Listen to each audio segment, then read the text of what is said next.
Welcome to part one of Planning to Address Unfinished Math Learning, an asynchronous module which is part of the Louisiana Department of Education's Acceleration in Mathematics Professional Learning Series.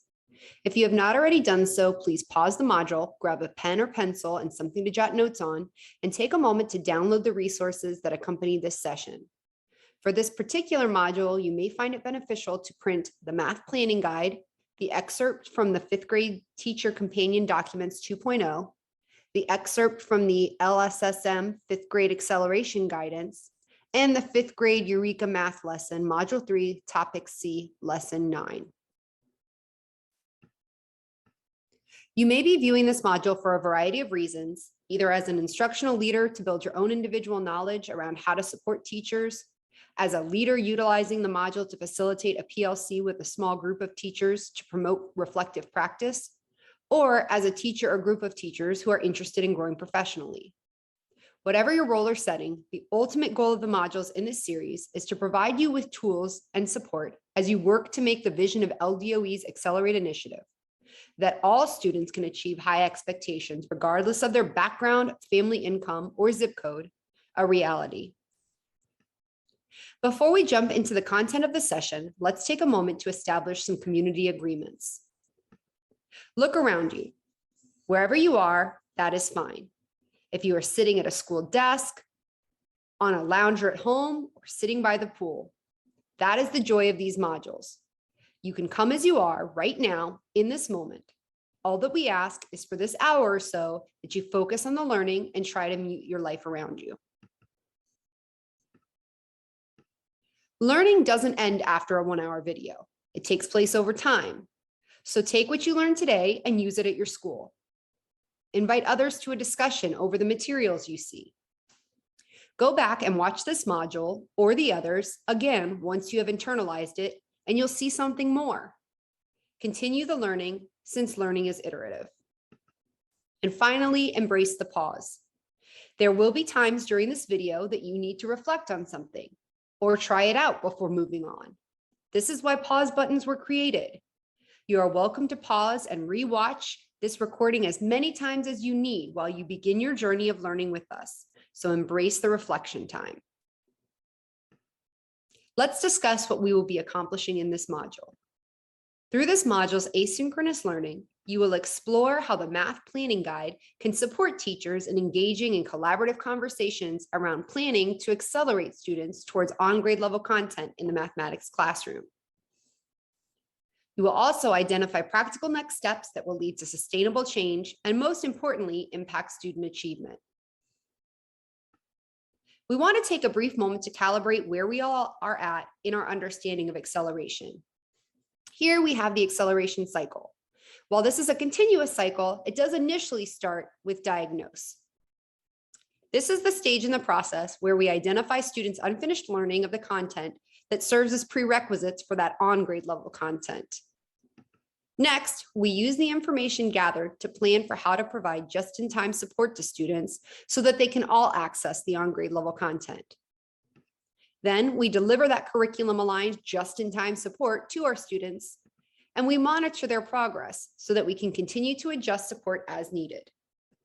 This quote from Louisiana Believes really gets at the heart of implementing acceleration. Acceleration is accomplished when teachers focus on looking forward through the provision of just-in-time supports that ensure readiness to engage with grade level content by building knowledge and connecting it to skills in current lessons. When teachers accelerate learning, they diagnose where students are on their path to mastery and put students on a fast track to accessing on-grade level content instead of delaying it through remediation. So now let's explore a tool that can help you facilitate acceleration in your math classroom.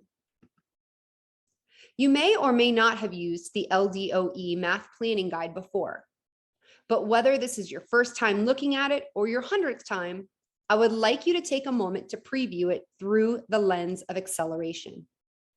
Keeping in mind the description of acceleration that we just reviewed, take a moment to look through the first 3 pages of the guide and identify where you think there are specific pieces that would support teachers in planning for acceleration in the math classroom.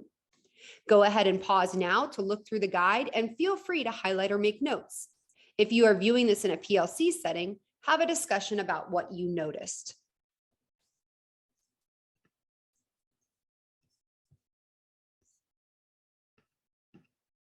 Let's take a deeper dive into each section of the planning guide.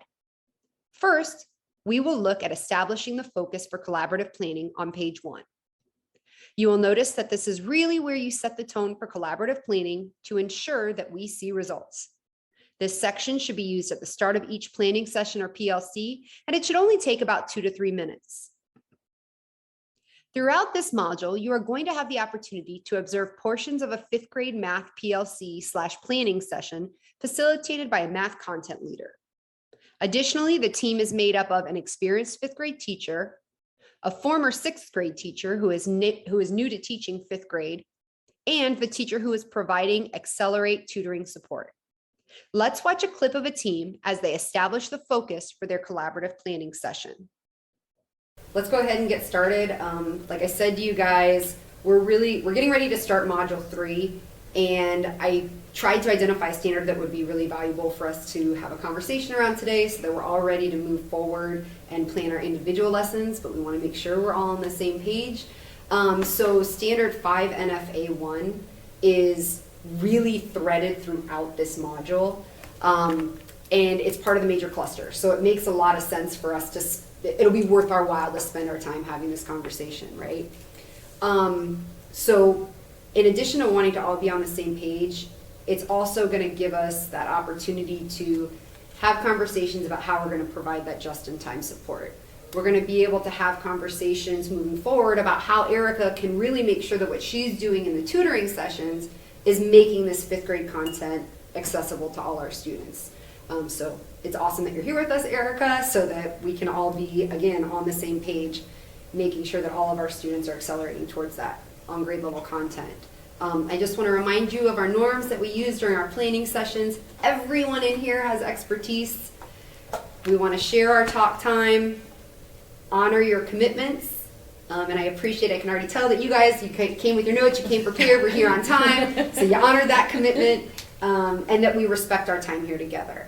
And as part of my commitment, I'll take notes on everything. You guys can take your own notes, but I'll email all of my notes to you guys afterwards, again, so that we can all refer to them when we're planning our individual lessons.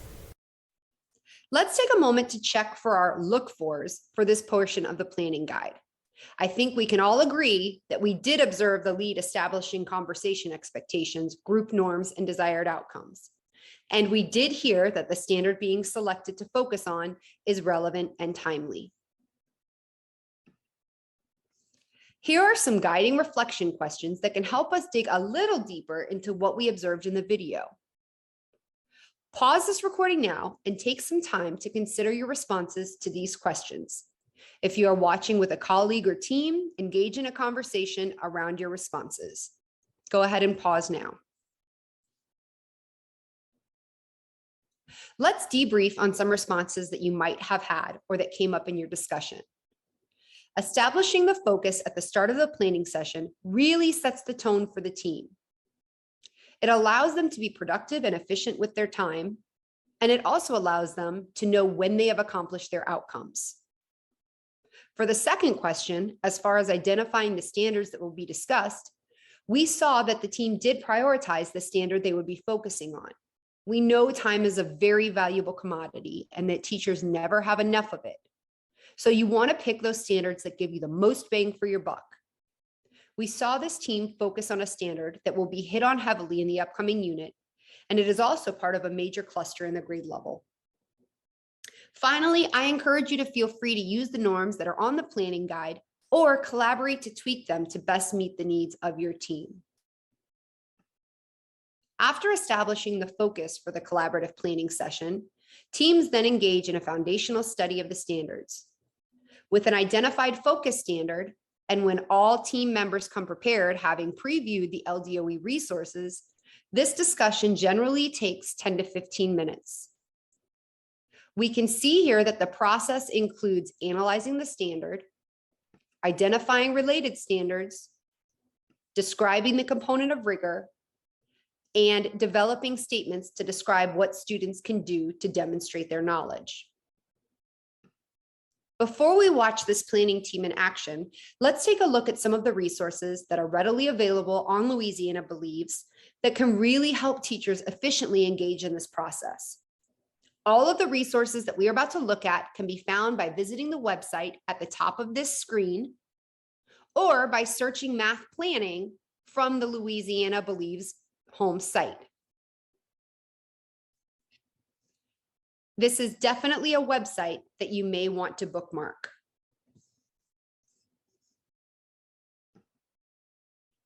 To analyze the targeted standard, you want to attend to the introduction, content standard, cluster heading, domain, and conceptual category. A tool that can be very beneficial to help you efficiently consider all parts of the standard is the Teacher Companion Documents 2.0. Take a minute now to pause the module and use the excerpt from the 5th grade Teacher Companion Document 2.0 that you printed out at the beginning of the session that includes Standard 5 NFA1 and analyze the standard. Pause now. The next step in the planning guide is to identify related standards. In this section, you are encouraged to look at the standards that occur in the grade or course before and after the target standard and look at how the standards differ. Once again, the companion guide is a great resource to use here. Additionally, you may find it useful to look at the LSSM acceleration guidance documents when identifying the related standards. Outside of the LDOE resources, you may find the Achieve the Core Coherence map useful, but a word of caution. You really want to focus on the most closely connected standards. Don't let yourself get sucked down the rabbit hole. And also keep in mind that this tool was developed based on the Common Core standards. So you want to be sure that you attend to the differences between the LSSM and the Common Core. Take a minute now to pause the module and use these tools to identify the related standards to Standard 5 NFA1.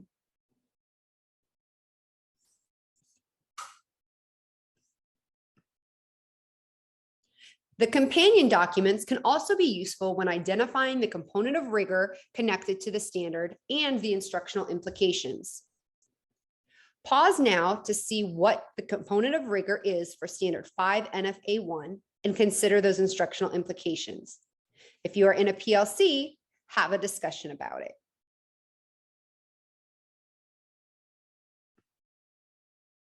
You can also use the rigor documents found on the Louisiana Belief site to see the components of rigor for each standard at a glance. The benefit to using this tool is that it underlines the words and phrases in the standard that help surface why the component of rigor was identified. We are now going to join back in with the 5th grade planning session to observe how they engage in the study of the standards. As you watch, refer to the look-fors on page 2 of the planning guide and see which ones you think this group accomplishes during the conversation. Also, see how this team's foundational study of the standard aligns with what you noticed about Standard 5 NFA1.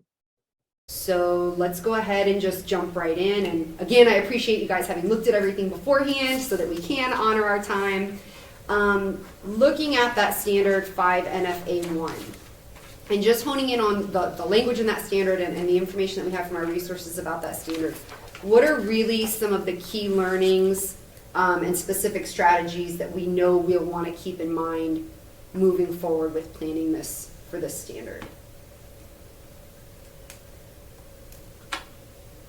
One thing that I was thinking as I was reading through the companion guide was that it references what was done in 4th grade that we can now build on. And so I really appreciated that. So knowing that they've been using visual models and that they have an understanding of equivalent fractions, it really makes this seem much more doable. Like we don't have to go back, or there's less to teach. It's more just building on what already exists and showing them how to put those pieces together, right?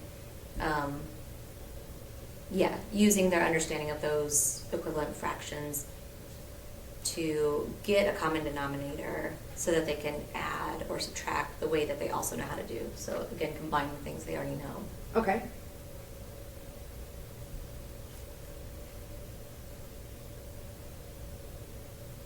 Lisa or Erica, did you guys notice any other key learnings that we'll want to keep in mind, either from the companion guide or any of the other resources? Well, I mean, I guess what stands out for me from looking at the fourth grade standards coming forward, like they start with visual fractions. So I get that that would lead to understanding equivalent fractions numerically. Mm-hmm. But I hope that they do have the foundation though of those visual fractions, because we may need that. So let me ask you this: because I hear we've brought up the fourth grade standards, right? That they should have experience with visual fraction models. So what's our focus in fifth grade right now? What is it that is our responsibility in fifth grade? And then we'll dig a little deeper into what they should have had from fourth, and maybe have a little conversation about how that's going to impact our specific lesson planning. But what really are the key points in fifth grade that we are introducing to our students? It looks like we're introducing unlike denominators. Okay, so we're bringing in, they have not seen unlike denominators before. Right. That's big. Yes, Right. absolutely, Erica. Mm-hmm. So they have not seen that. And then you brought up something, Lisa, that our goal is to kind of take them as far as finding equivalent fractions. You mentioned we're trying to move them more towards numerical, right? Yeah, I mean, the standard's going to require that. Exactly. So it's just around, you know, how do we get there based on where kids are? Right. So, When you say numerical, you mean as opposed to the visual? right, Okay. right. So, Yeah. you know, I feel like we need a combination of the two, or we might, right? We don't know where our students are, but, you know, I think that we need to be prepared to use visual models to bridge gaps. And of course, we have new students too that maybe weren't even in our system last year. So. Yeah, so I'm going to ask you guys to, based on what you're saying, like we're going to be kind of building this bridge. Did anyone have an opportunity to look at the rigor document to see kind of what actually our kind of component of rigor we're really touching on in fifth grade?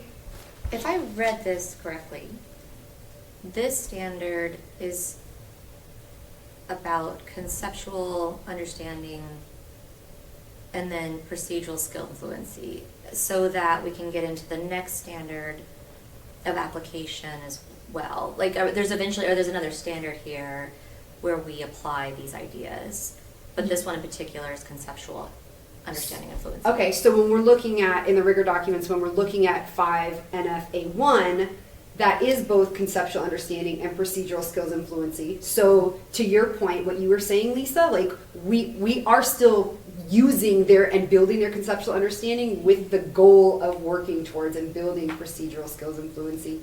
And I like what you brought up there, Molly.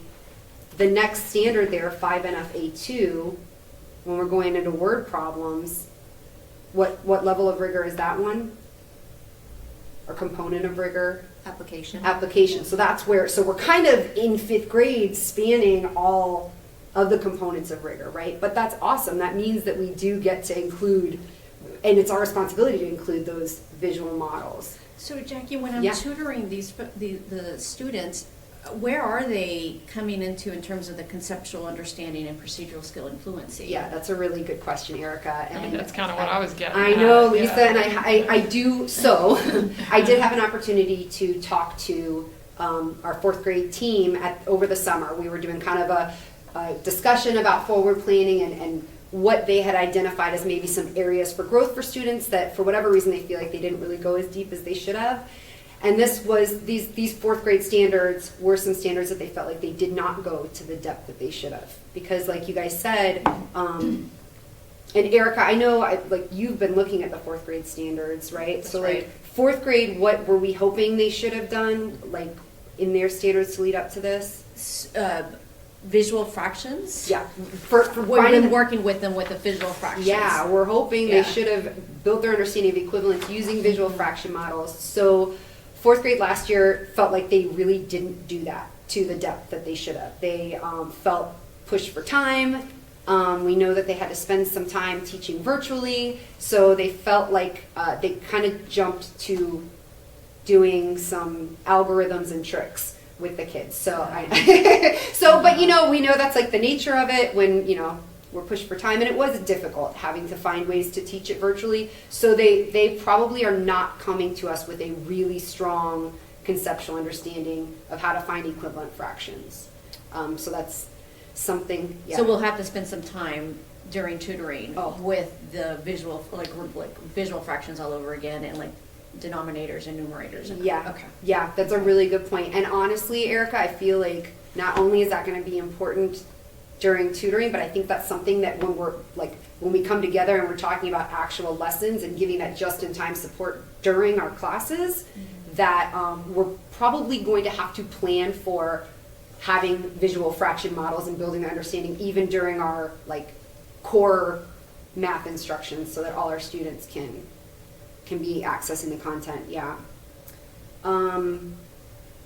So I know, Lisa, you had kind of brought that up earlier, that is something that we're going to have to keep in mind, is they probably aren't going to be very strong. What do you guys, talking about the models, did you have any thoughts about any different models for visuals that students might have had experience with, just so that we can keep them in mind? Would you include working with number lines? Absolutely. I think that's a big one, right? Okay. That's huge for building. Because I think a conceptual lot of times we understanding. want to do pizzas and pies and things like that, but if we can also tie that to the number line itself and the equivalencies, Yeah. the decimal fractions and things like that. So not just sticking to the area model, but making sure that we're connecting it to number lines, because that's really like numbers. Awesome.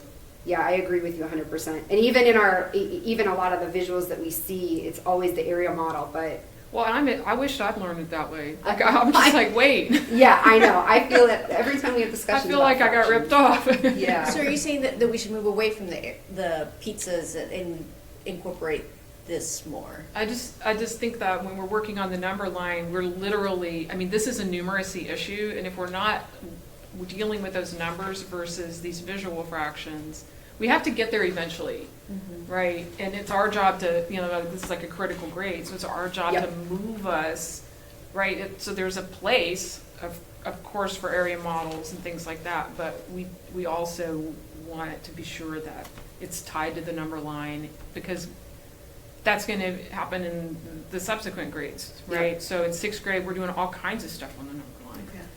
And they have, students have experiences, in planning sessions with third grade, we're talking about representing fractions on number lines. And even when we're talking about whole numbers, students have experience with number lines. So I think what I hear you saying, Lisa, is not eliminating the area model, but being conscious that we should also be helping them make connections to number lines too. Can I start with the area models, given where they are, where they're coming from, and then gradually get them to the? I think, well, what do you guys think about that? If she's talking about in the tutoring sessions, starting with area and then moving to number lines, what are your feelings about it? Yeah, I think the benefit of the visual models and also the age of the kids, when you end up talking about fairness and things like that, so there's, or just opportunities to sort of draw things out and shade things is also, an engagement piece versus just the numerical. So I'm not suggesting that we skip over that at all. I wonder also, even because you're saying, thinking about the way they draw things that match visuals, right? I wonder if the scenarios, if there might be certain story problems, as we're setting the stage for them, right? There's some stories that when they naturally draw pictures are going to be drawing a circle or a square or an array, right? And there's some stories, if we're talking about running a race, that it's going to make more sense for a number line. So it'll be interesting to see kind of what our kiddos do when we give them an opportunity to draw models. And hearing you say that is making me wonder, do you do, is this kind of linear? Do you do visual and then number line, and then we're leading to this kind of being able to add numerically the fractions? Or can you be doing the visual and the number line at the same time, or is that just confusing? I think we're going to have students that are, based on what exposure they've had, are going to be comfortable in different areas. And we know we're only going to be building their conceptual understanding more if they can make connections between different models, right? So it is not going to hurt them to have them looking at two different representations and making connections. I think that's a really good conversation for us to have. I want to be mindful of our time, so I just want to go back to kind of our checklist about our look fors and see if there were any pieces, just to make sure we're on the same page, and then we'll come back together and actually hone in on that lesson. So we talked about the key learning expected from the standard. We talked about some specific strategies. We talked about prereq. I know, Molly, you kind of brought up talking about where they're going also in this grade level, and I had seen that on the coherence map too, that we're kind of leading into focusing on word problems as well. You guys talked about new strategies or skills. We talked about rigor. I think, do you guys feel like you have enough of an understanding of this standard to move forward and start your lesson planning on the unit, writing those clear objectives and learning statements for each one, and then I will reach out to you guys as a follow-up so that we can identify what actual lesson we're going to come together and dig into and plan together when we have our actual 45-minute planning time. Do you guys feel comfortable with that, where we're at now? Or do you have any additional questions? I don't. Okay. This was really helpful. Yeah, it's really helpful for me too, and I really appreciate you guys including me in the conversation. It'll help with the lessons tutoring. Yeah, and you can help connect across. Yeah, so, all right, yeah. You feel good? No, okay. yeah. So I will follow up with you guys with the lesson that we're going to plan as really dig into together as a team, so that you guys can come prepared with your annotations, and I will send you our follow-up, the notes from our session. So this was awesome. Thank you guys so much. In addition to identifying the key look fors, the following reflection questions can be beneficial for individual processing or to guide group discussions. What are the benefits of engaging in a foundational study of the standards as a team prior to daily lesson planning? How does a team's foundational study of the standards support teachers in accelerating students and providing just-in-time support? And why is it important for an Accelerate tutor to participate in these conversations? Pause now and consider your responses to these questions. If you are watching in a team or a PLC, engage in a conversation around your responses. Now we are going to look at the third part of the planning guide, Bridge to Lesson Planning. This is where we get into planning individual lessons, and it's where team members will connect their understanding of the standards to the Tier 1 curriculum resources so that they can make instructional decisions that best meet the intent of the standards and the needs of all students. This conversation should take approximately 20 to 30 minutes. For this next portion, in addition to having out your planning guide, you want to make sure that you have that printed copy of the 5th grade Eureka lesson, Module 3, Topic C, Lesson 9, Adding Fractions, Making Like Units Numerically. In order to engage in a truly collaborative, productive conversation that results in a common understanding of how to connect the study of the standards to the lesson, it's really important that team members study the lesson beforehand and make their annotations. So before we see the 5th grade team in action, pause the video and take some time to familiarize yourself with the lesson. Refer to the Annotate the Lesson portion of the document to give you guidance on key components you may want to make notes on. I realize that many of you may not teach 5th grade and you may not be familiar with the standard, but keep in mind the foundational study of the standard that you engaged in as you try to best annotate the lesson. Pause now to take your time to do so. Now we will watch the 5th grade team engage in the first part of their planning as they collaborate and discuss the bridge to lesson planning. As you watch, consider which of the annotations you hear the team discussing and which look-fors they accomplish. All right, so after, we all kind of touched base and based on that information that we got from 4th grade and our last conversation about how we know what students are most likely going to need additional support with adding and subtracting fractions in 5th grade, we all kind of decided the best use of our time would be to talk about lesson 9, which was adding fractions, making like units numerically. So we can all kind of discuss where our annotations are at and things that we notice about the lesson, but also making sure that we touch on those just-in-time supports, as well as, incorporating conversations with Erica about how we can connect what's happening in tutoring with this lesson. So let's just jump in and talk about like the lesson itself. Were there any points that you think we need to change to the lesson as a whole, or problems that we need to omit or adjust so that the lesson's really aligned with what we talked about last time in our discussion around the standards? Well, it starts pretty early on having students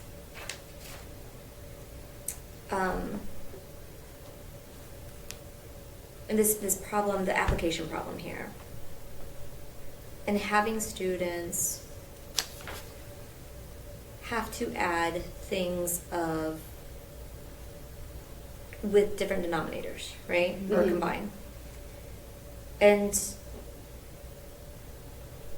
I think we could build this part out so that we can connect back to what students did or didn't get from 4th grade, right? So we can build in some places where they can do some visual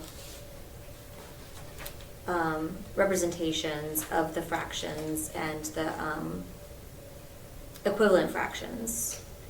So this would have to be longer than the 10 minutes that we have now for it in order for them to do that. But it's a nice way to connect back to what they have or haven't done, or build that in here, I think, early on. That was what stood out to me as an option. I was also thinking that, again, building off that 4th grade and not knowing where they are, for us to read tutoring, to prepare like a word wall for them and bring that to the classes to kind of help them get started. What do you all think about that? Does it seem like a good use during the tutoring time? Oh yeah, Okay. I definitely think that would be supportive of them walking into this. So kind of like front loading some of that vocabulary and getting it on the word wall so they're used to it. Yeah.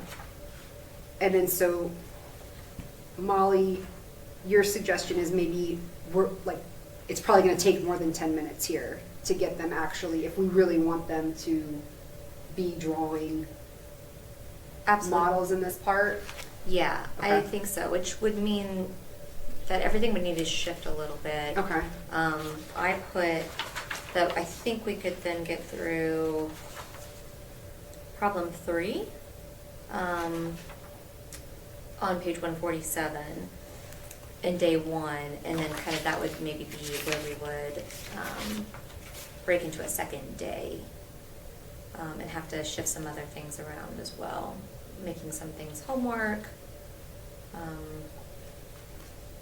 Yeah, I was also thinking about the running out of time, especially if we want them to really expand on their answers and to show that they understand the work. Yeah. That's going to kind of eat up time as well. Mm-hmm. Yeah, because we want them to develop that conceptual understanding. So there's some places where we're going to have to make sure we push more than maybe what's on here, and not just ask the question, but also have them justify their thinking. Okay, so if we're gonna cut this into, we're gonna days, say day yeah. 1, day 2, what are our thoughts on what problems we're gonna use, keeping in the mindset of day 1? Right? Like, what problems are you thinking would be the best based on what we've covered up to that point? Are you talking about from the problem set? Yep. Well, I think, so there's 8 of these practice problems before you get into like the word problems. So maybe we don't need all of those. So maybe kind of, and if we're gonna make this homework, that feels like a little bit much to me. So maybe the first 6 of these, of the practice problems on, in the problem set. And then maybe 1 word problem. So this number 2 maybe would work well. And then to get a little bit more out of it, I think we could also use problem number 3 as an exit ticket. But this might be one of those places where we could ask for justification from the students on their way out the door, and then we can use that to analyze before they come back to us. And that goes with what Erica was saying about, like, let's get that, make sure that we're having that justification so that we can see what their understanding is. What are some of the strategies that I can get my kids to justify their work? That's a good question.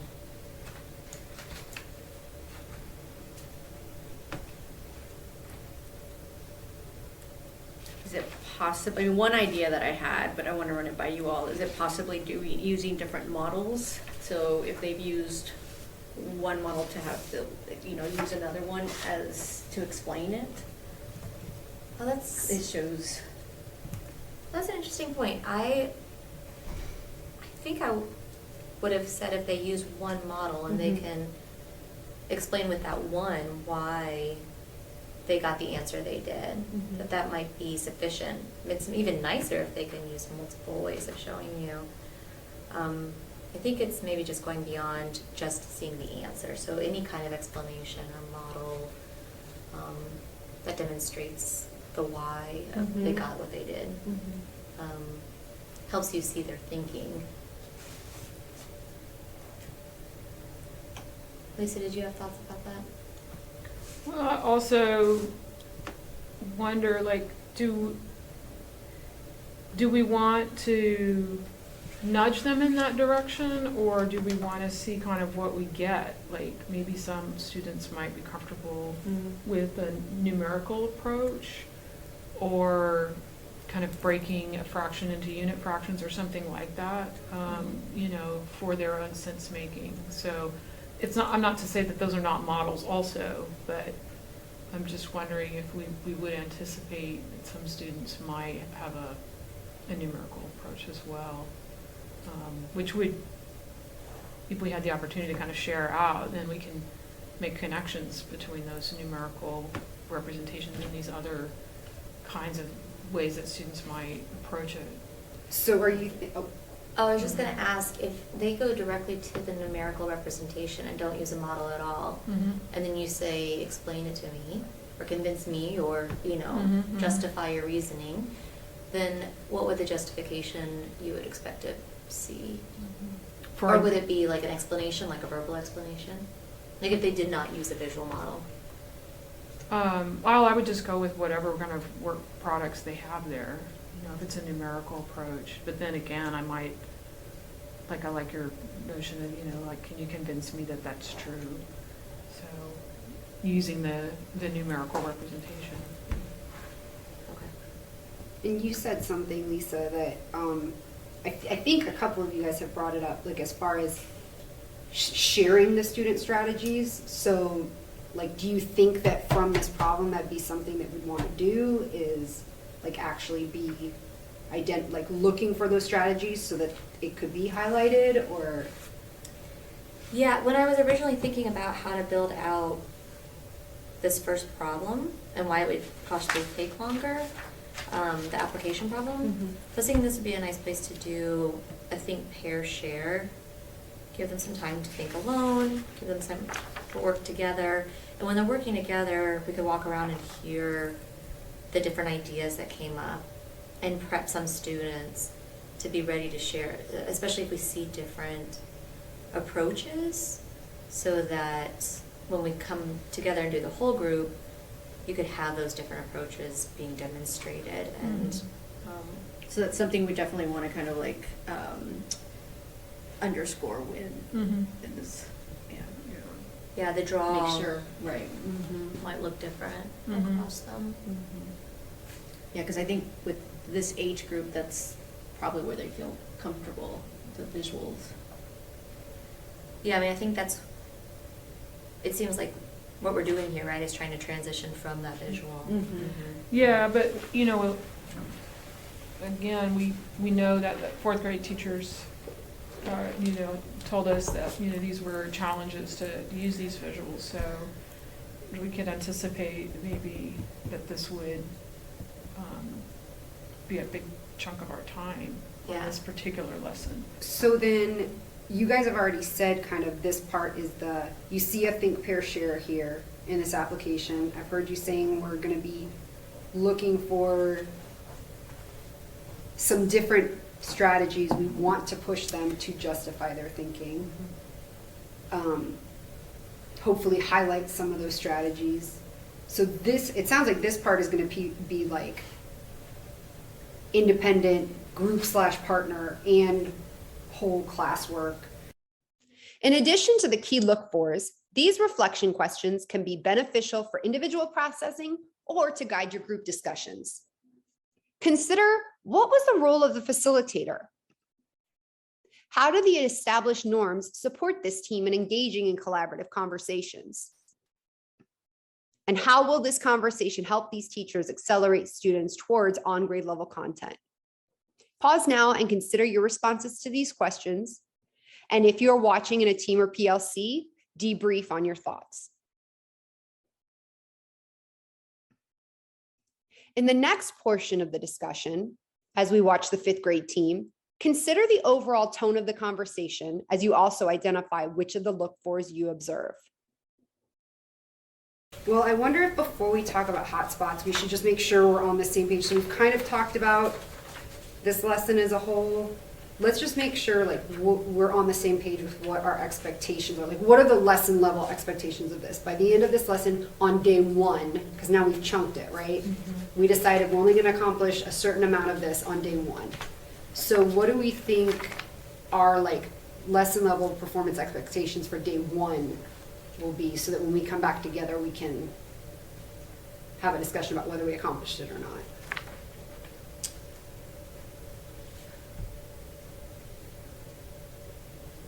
I think since we're kind of in this transition state, trying to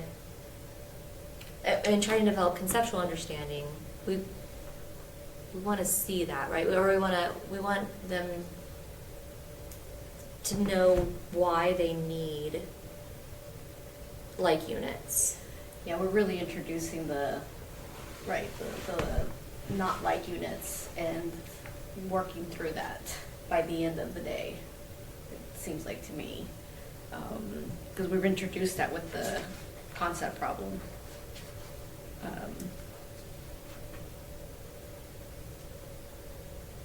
So moving from having the common denominator, wait, I just lost my train of thought. I was gonna say common denominator to, well, when you don't have the common denominator, how do you get that? And but you need to know that you need to first, right? Like what's the Okay, so they should know they need to have like units, right? We need that common denominator. We need like units to be able to add or subtract. And we'd like for it to be like a good conceptual understanding, not just like a memorization of the algorithm, so that they can be more flexible when need be. I've heard before and students really seem to respond to it, the idea of the 2x plus 3 eggs, like to introduce the common denominator, the 2 eggs plus 3 eggs is 5 eggs. And that's like a way for them to understand that concept as they're learning this. I've actually heard that before, but I don't understand it. So like thinking about 1/5 plus, or we're saying 2 eggs, 3 eggs. Right, So yeah. 2/5 plus 3/5. A lot of kids are going to want to say when they're first seeing it 5/10, right? They want to add the denominator. But we're talking about our fifths are the units that we're using. Okay. So we've got 2/5. And that's why a lot of times you use word form, like you notice these are in word form first here. Oh. 2/5. What are we talking about? We're talking about fifths. 2/5 Yeah. plus 3/5 is going to give 2/5 plus 3 is going to give us 5/5. Just like if I had 2 eggs plus 3 eggs, Yeah. it gives me 5 eggs. It's almost like I've even heard teachers, which again I know we try to get away from cutesy things, say it's almost like the last name. Right? Like I'm talking about a certain amount of these Right. pieces. What do we call these pieces? Or the pieces we're talking about are fifths. Okay. So also using the analogy of eggs Yeah. or apples or whatever. Right. But then if they don't have the same name, how do we add 2 eggs plus 3 water bottles? Well, what Right. are we going to get then? That's really hard. Now this is where it gets kind of wonky because then You can't don't convert. really Right. rename water bottles Right, as right. eggs or eggs as water bottles. Right. But when we're talking about, like, we need to get the same unit so that we can combine those things. Okay. Does that? It makes perfect sense. I just Okay. hadn't the thinking of fractions as units, or like Mm-hmm. is a little different. I mean, it makes sense. The terminology I never have shifted or like put in that. Yeah, way. and I think part of it too is the way that fractions are introduced to where kids have experience with fractions, never seeing it named as like with the, I forget the name of the bar, not seeing it represented as a The fraction. vinculum. What is it? I think it's a vinculum. I No think kidding. I'm sure No, that's right. really?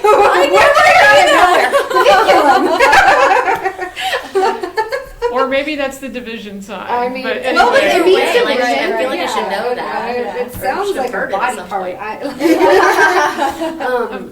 I'm Yeah, gonna like, look it up. when they first start talking about fourths, halves, thirds, it's only ever in words. They never see the fractions. It's not until 3rd grade that they actually see it written as a fraction. So like it really is all building your understanding of it as units as it goes through. I had no idea. Very Mm. interesting. Yeah. And of course, earlier, the units are visual, right? So they all, it's a thing of the same size, Yeah. right? If it's a slice of something, or if you're cutting up something, they have to all be the same size of things. Yeah. Well, do you have another way of kind of like? It's about the units, right? Yeah. So I think that's the challenge there is what is the unit of measure that you're, right? So if you're in thirds, your unit of measure Right. is pieces that are a size of 1/3. So whether it's a third of the distance between 0 and 1, or it's a piece of something that has 3 of the same size of thing. So if we used fraction tiles or if we used fraction circles, then kids can actually see like, I've got these, how many thirds do I have here? Oh, we've got 2/3. Okay, how many sixths do I have here? 4/6. Okay, but how do we add these things together? And that's where I'd start and be like, are there any of these we can make into thirds? Let's trade them out for a third. You know, take them and make them so that they're like, that usually, like manipulatives helps them see, like you can't tell me a total here because you don't have like size pieces. Our units aren't the same. So I think to your point, Erica, when you're thinking about strategies that you can bring into tutoring, probably what Lisa just said is really key. Like anytime you can bring it back down to kids thinking about what the units are that they're working with, and even if they have to decompose it into unit fractions to make sense of it, that may be something that they need. In addition to identifying those look-fors, here are some additional reflection questions. How do structured planning sessions using the math planning guide surface opportunities for professional growth and development? And how do these types of conversations support teachers in accelerating students in the math classroom? Pause now and consider your response to the questions and any additional look-fors you observed. If you are watching in a team or PLC, engage in a conversation around your responses. We are now going to watch the team identify some hotspots. Consider how they use the mathematical teaching practice of facilitating discourse as a strategy to overcome those hotspots, and also see which of the look-fors you observe. So where do you guys think that, if we are anticipating, because we do want to be prepared for if they do show us that they need some additional support, whether it's the class or whether it's groups of students who need it, where do you guys think that maybe we'll encounter some hot spots, and then let's talk about some solutions, whether they be in the classroom just-in-time support or things that Erica can be working with students on as well. Do you guys have any places that are key points? We've already come up with some options in these first couple pages, like if they're struggling with like units, ways to kind of make that more concrete for them by using non-math examples of other types of like units, or not fractions necessarily, but something else. And then in the second page, I think when we were talking about how to make this accessible to students and spending some extra time on there, it was realizing that they might not have some of these pieces from fourth grade with the kind of the visuals and the or the equivalent fractions, and so creating opportunities for that by making this longer and doing the independent partner and then group work, and then pulling out the different solutions so that we can really build that out more. So I think we've already captured some places where we might have some issues on the first couple of pages. Okay. So it's the rest of... Yeah, what about that concept development? What do you guys think? Do you think there's...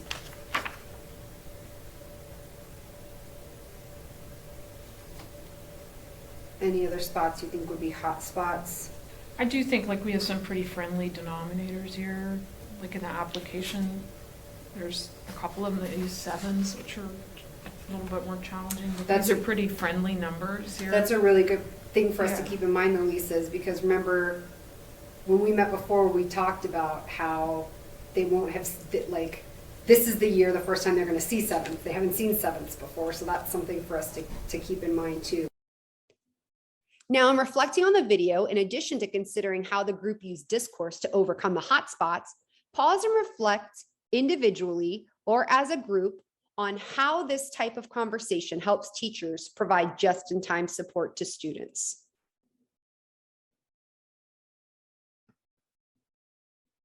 As we watch the team wrap up their bridge to lesson planning conversation, consider: how does the team ensure high quality math instruction for all students? And what connections can you make between the conversations in this clip and the acceleration cycle? Finally, which of the look-fors do you observe?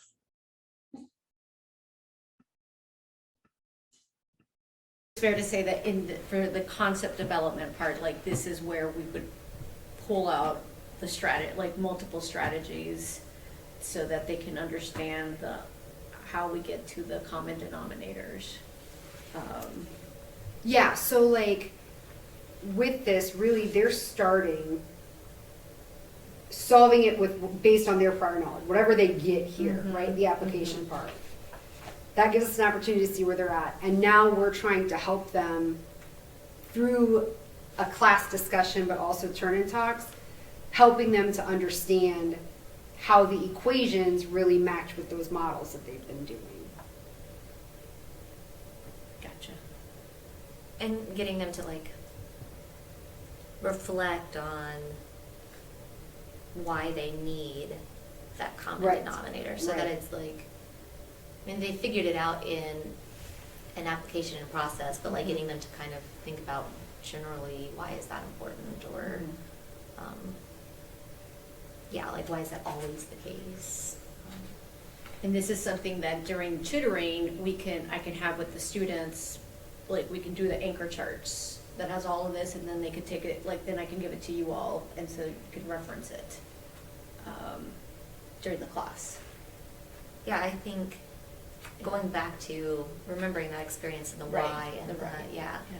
would be useful. Okay. And that would help them really make a connection between the additional support they're getting and what's going on in the classroom, because that's what we want them to do. Right. We need them to see a connection. Right.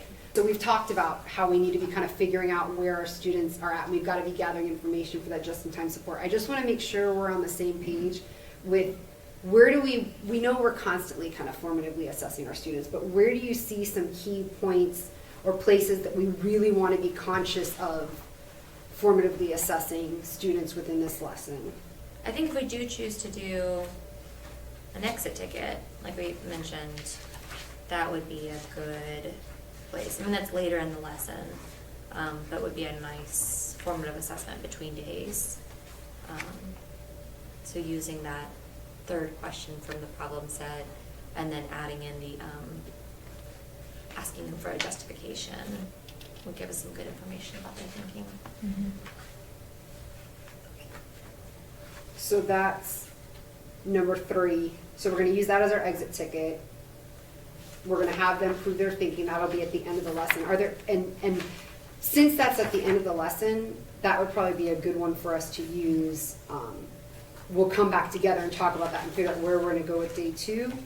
Were there any other spots that, like, within the lesson, maybe you saw as key points that we should be aware of, like a formative assessment?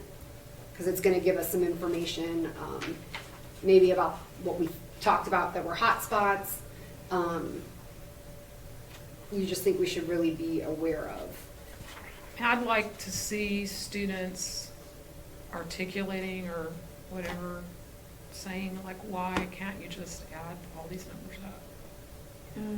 Like, why do we have to have this common denominator? And why does that cause us to change the numerator?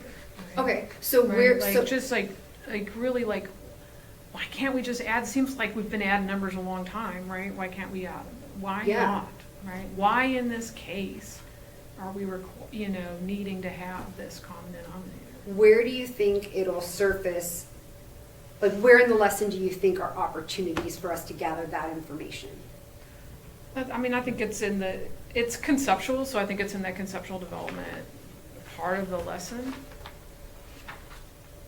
And in the application before they even get into that, and when they're just trying to figure out that question first and foremost. Right, so that question might actually surface earlier, right? Students may even ask it, Yeah. right? Or you may notice that 2 students, when they compare their answers, one of them added all the numbers up from the top to the bottom, and that's their answer, and the other person has something else that's closer to what we're hoping students would do, which is recognize the need. And as they're talking to each other and justifying to each other why they did what they did. Right, right. So what I hear you saying is that we really should be paying attention to and gathering some information during that application problem, listening to their conversations to see, are they even aware when they get this first problem that's got unlike denominators, are they aware they need common denominators? And it, to me, stuff like this, if it doesn't come up, this common error, I have one already prepped up, Oh. right? I'm just like, hey, you know what? Last year, when we were working on this one, the student did this, And so I just want y'all to, can you take this apart a little bit? Because it's a totally different answer than the one that we just agreed upon. So what happened, right? Kind of like an error analysis and just pretending like it's student work? Yeah, you're just like, what do you think this classmate was thinking? Or maybe it was a pair of classmates, right? Like, what do you think they were doing? Can I have that? That's great. Yeah. Okay. So we're gonna be. I love it. So we're gonna be. That's one thing we're gonna do is be kind of prepared with that in our back pocket to facilitate that discussion. I mean, honestly, I feel like you kind of just are leading us right into the next thing. I did want to ask about. We know we want to be purposeful about SMPs, right? And those standards for mathematical practice. I went and grabbed my marked up Oh, copy. okay. And you're talking about having them analyze each other's work and, you know, kind of critique the reasoning. Yeah. Which sounds like a argument. Yeah, definitely. Critique the reasoning of others, yes. Yeah, and which one is that? Which number is that? SMP3. SMP3. Okay, so SMP3, and honestly, I feel like that goes all back to what Erica was saying about keeping in mind, having them justify and convince me throughout this whole thing. So I know we've had a lot of discussion about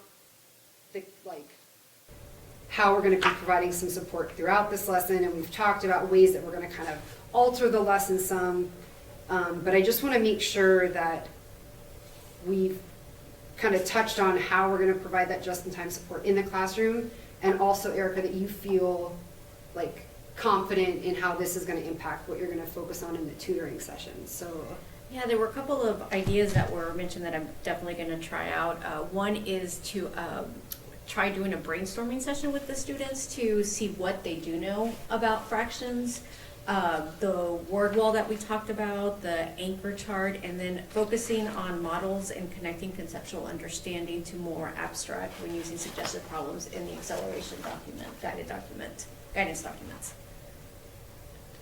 Yeah, I think that all makes a lot of sense.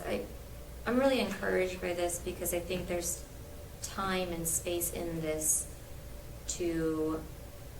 it's designed for us to like pick up on students using visual models and to go from there.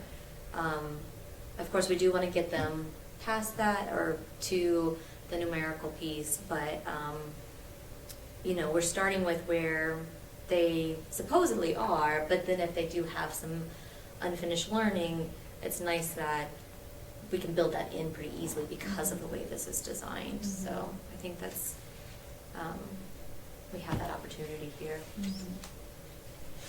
And then, so I think my only other thing is we know we want to be accelerating all of our students, and we don't want to forget that even though we know that there could be some unfinished learning, we don't want to forget that we could have some students that get it from the get-go, right? That do have that conceptual understanding. So did you guys have any thoughts about extensions or ways that we can support or keep pushing those students who do have the conceptual understanding, making sure that they're still engaged in this content?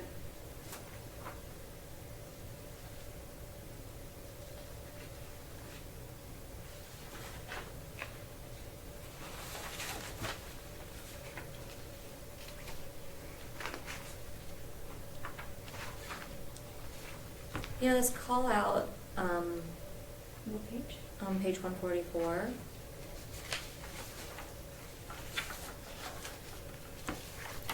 I think gets to that idea that for some students it's going to feel like review. So for the students that are already here is a way to extend it. So that's already included in some places. Some opportunities there.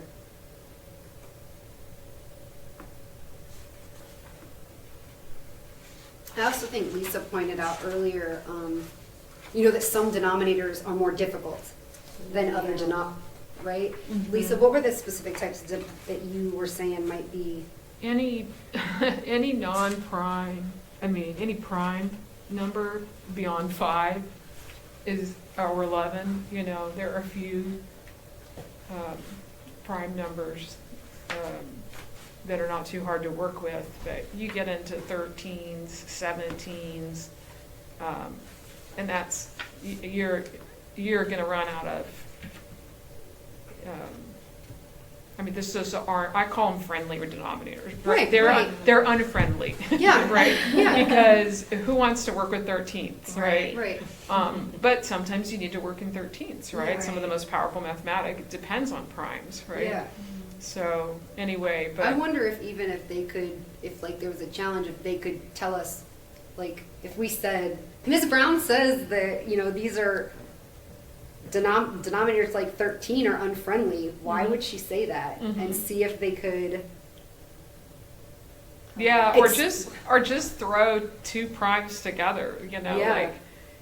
have them help you if you have do 13ths plus 17ths. Right, Right, so right. these are just mean, right? Why? But why, But right? why are they, right, Right, well, right. because I mean, then it's not just busy work anymore, right? Now we're not just like keep them busy, finally realizing they should let's just multiply these two denominators together. Or maybe they will realize it. Maybe they'll say, they're not that mean. I can just multiply these two denominators together. So next time we come together, we'll bring those exit tickets so that we can go through and analyze some of the student work and have a discussion about where to go from there. Just remember, you do not need to bring every student's work sample. Just bring a couple so we have a sampling of what you see in your class, of that exit ticket, so that then we can go through and have a discussion about where we're going to move next with our students. And just, if you can, please make a copy of those so we can for each of us, so we can have them in front of us to look at. And again, I will send us a summary of our notes.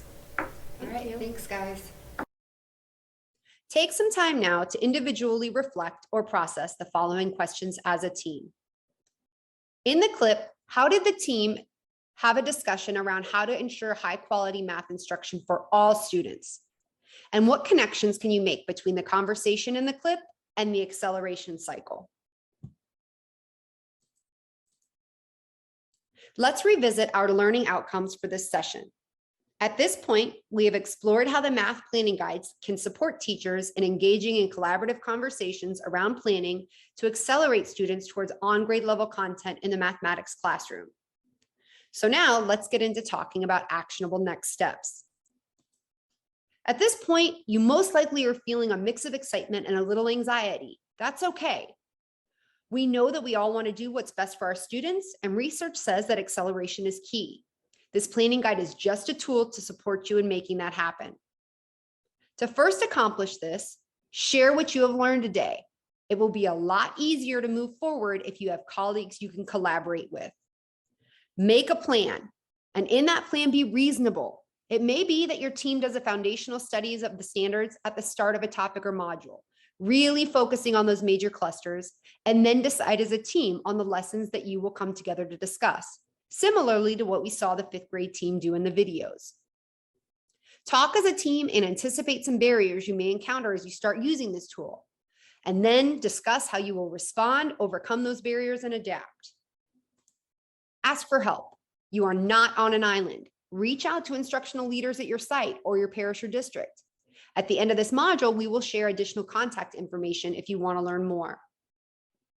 Finally, once you have gotten your feet wet with using the first portion of the planning guide, watch Planning to Address Unfinished Math Learning Part 2 to dig into the portion of the guide related to unpacking student understanding by analyzing student work.